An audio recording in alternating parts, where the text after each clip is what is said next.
Dans cette vidéo, nous allons voir le décor avec les peignes. On avait déjà vu un petit peu dans cette vidéo, vous allez voir les peignes avec la couverture chocolat noir. Et je vais vous montrer en fait au niveau du chocolat blanc, c'est le même principe.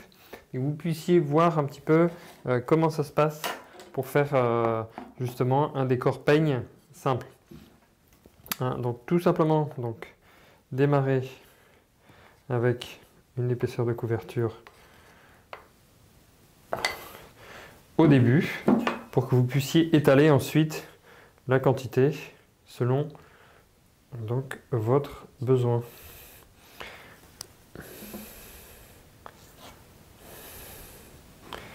Donc là, on va plutôt aller chercher les choses de très fin.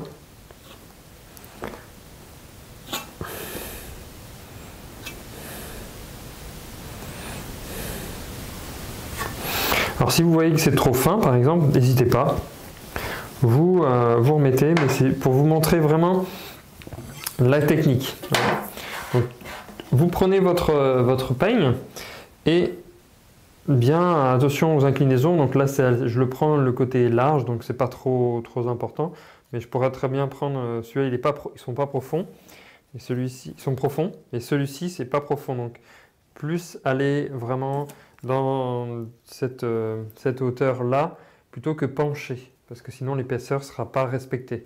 Je prends un exemple, ouais, on va faire comme ça, vous voyez, et je vais faire celui-ci pour vous montrer. Il n'y a pas besoin. Et on peut faire vraiment des décors, ça ne sera pas du tout la même chose de l'autre côté. Donc ensuite, vous le laissez refroidir et vous aurez différents décors de chocolat blanc qui seront vraiment imprimés avec la plaque. Et ça, c'était pour vous montrer la méthode du peigne. Et je vais vous montrer la méthode du peigne, mais avec un décor avec plus épais pour que vous puissiez vous rendre mieux compte de ce qu'on peut faire avec. Voilà. Et si vous savez pas, avec le doigt, avec le beurre de cacao, ça va fondre très très vite. Donc ça, c'est sûr. Voilà, donc là, j'en mets beaucoup plus, par exemple. Voilà. Et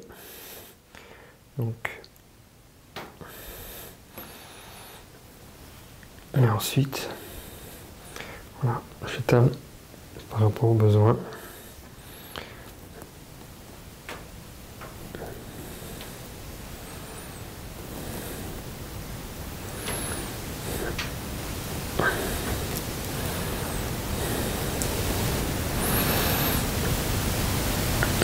Voilà.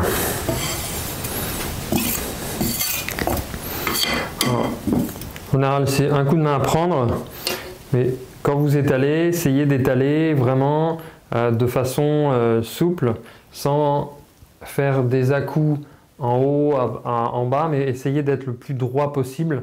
Alors vous avez aussi des spatules qui sont coudées ici, qui vous aident à justement la poignée, elle est un petit peu plus haute, qui vous aident à éviter à faire ça. Bon là c'est plus simple parce que moi j'ai ma main qui est à côté. Donc, et puis après, quand vous avez l'habitude, vous pouvez vous utiliser en fait cette partie-là pour mieux égaliser toute la partie.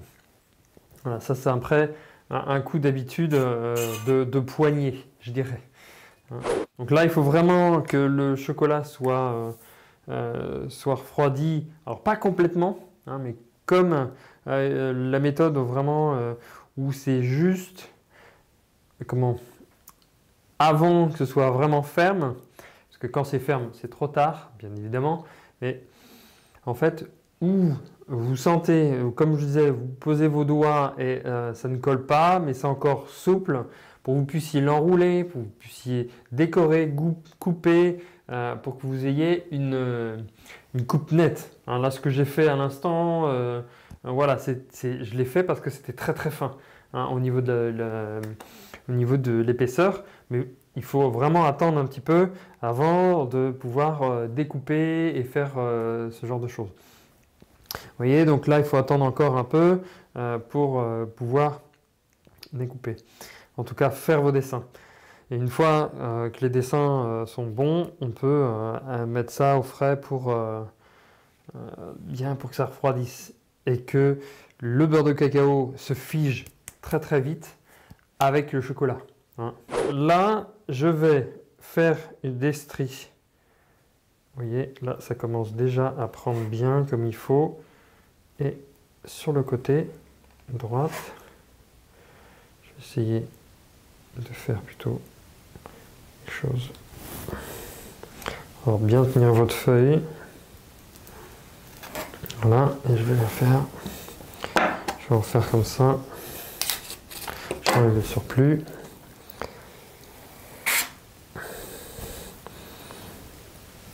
Vous voyez, tout simplement. Là, je vais enrouler. Vous voyez, on sent que le chocolat, il commence à être pris.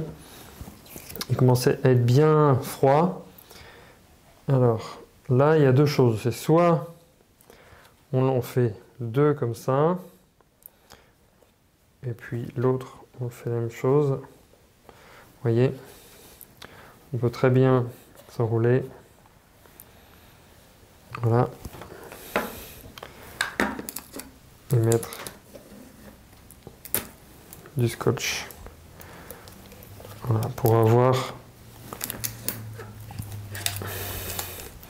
en fait que ça s'en va pas, que ça s'en aille pas.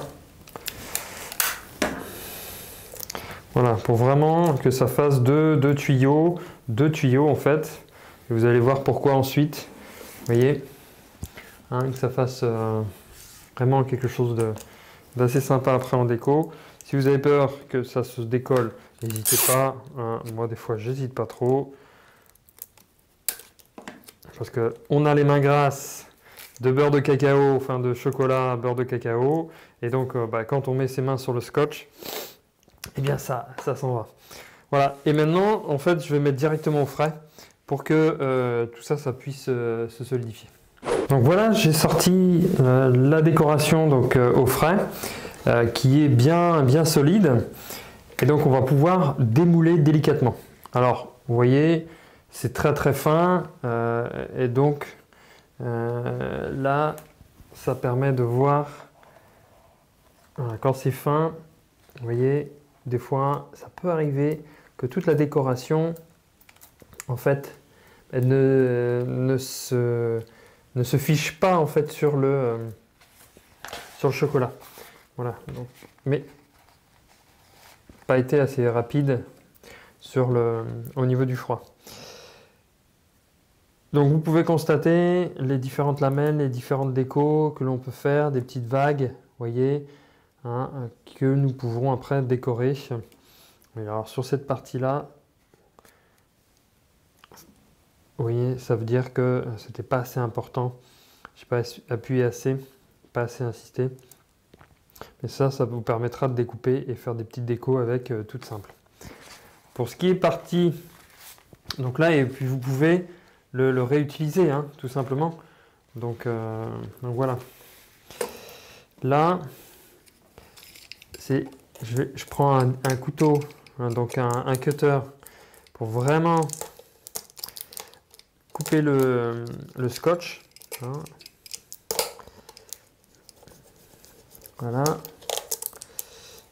pour qu'on puisse vraiment le découper sans souci. Et on va prendre donc un bord d'un côté et on va enlever délicatement. Vous voyez, donc j'ai pris vraiment le bout et j'enlève délicatement. Et donc on voit que toute l'impression est passé dessus. Alors, je vais y aller tout doucement parce que là on voit déjà les premiers qui s'affolent et vous allez voir en fait sur le plan de travail, n'oubliez pas de fermer le cutter, la décoration qui tombe. Qu'est-ce qu'on peut en attendre? Donc délicatement, toujours Donc là c'est merveilleux, c'est super brillant.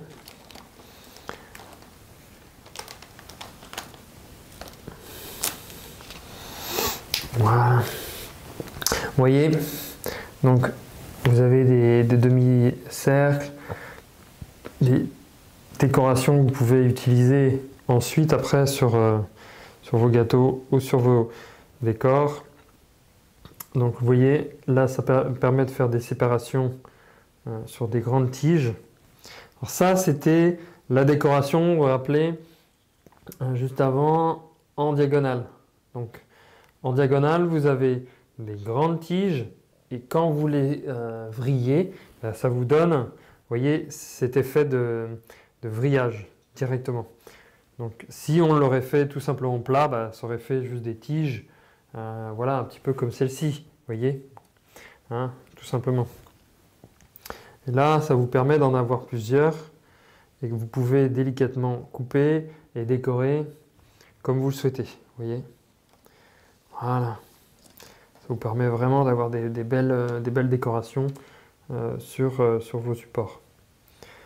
Et l'importance d'avoir différents au niveau des épaisseurs, c'est que si c'est trop fin, eh bien vous ne pouvez pas le tenir dans la main, vous ne pouvez pas le poser et il se fondrait très rapidement. En tout cas, si vous le mettez dans une décoration, ça serait très rapidement fondu, en tout cas pas solide, ça casserait au moindre mouvement. Donc là, vous avez, vous voyez, on peut avoir des différentes formes justement par rapport aux deux boucles que l'on a réalisées. Donc ça, c'est des choses qui sont assez sympas à mettre en place. Donc moi, je vais ranger toute cette déco que je vais pouvoir réutiliser par rapport à d'autres décorations sympas. Et puis, moi, je vous retrouve tout simplement sur une prochaine vidéo.